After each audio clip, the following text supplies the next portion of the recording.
ఖమ్మం నగర ప్రజలకి మరియు V9 వీక్షకులందరికీ నమస్కారం. ఈరోజు ఖమ్మం నగరంలోని గాంధీ చౌక్లో గల శ్రీ వరప్రదాత షిరిడి సాయి మందిరం వద్దకైతే వచ్చాము. సో గురువారం రోజున దత్త జయంతిని పురస్కరించుకొని గాంధీ చౌక్లోని వరప్రదాత షిరిడి సాయి మందిరంలో ఏర్పాట్లు ఏ విధంగా చేశారు, భక్తుల రద్దీని ఏ విధంగా దృష్టిలో పెట్టుకొని ఇక్కడ ఏర్పాట్లు చేశారు అనేది ఆలయ చైర్మన్ వేములపల్లి వెంకటేశ్వర్లు గారు మనతో పాటు ఉన్నారు. వారిని పూర్తి వివరాలు అడిగి తెలుసుకుందాం. సార్ నమస్కారం సార్. సో చెప్పండి సార్, రేపు దత్త జయంతి ఉంది గురువారం రోజున. సో ఎంతమంది రావచ్చు, అసలు ఎలా ఏర్పాట్లు పూర్తి చేశారు? మన వరప్రదాత షిరిడి సాయి మందిరం గత 15 సంవత్సరాల నుంచి దత్త జయంతి ఉత్సవాలు నిర్వహిస్తున్నాము.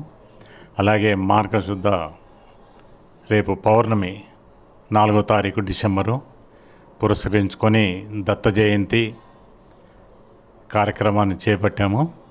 ఉదయం పూట 8 గంటలకల్లా కలశారాధన, కలశ పూజ చేసి 9 గంటలకి దత్తాత్రేయుడికి వివిధ రకాల పళ్ళ రసాలు, పాలు, పెరుగు, గంధం అన్ని రకాలతోటి, కొబ్బరి బొండాలతోటి వచ్చిన భక్తులందరితోటి 108 కలశాలతోటి అభిషేకం నిర్వహించబడుతుంది.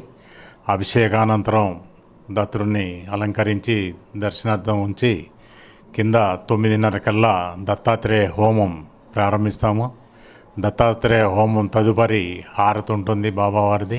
హారతి అనంతరం సుమారు 2000 మందికి అన్నప్రసాద వితరణ కార్యక్రమాన్ని ఏర్పాటు చేశాము.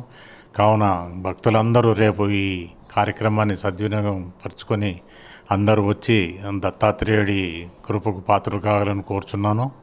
రేపు ఉదయం నుంచి అభిషేకాలు కూడా వస్తే రేపు గురువారం దత్త జయంతి 2 కలిసి వచ్చినాయి కాబట్టి భక్తులందరూ ఈ కార్యక్రమంలో పాల్గొని తీర్థప్రసాదాలు తీసుకొని వెళ్ళగలరని కోరుచున్నాను.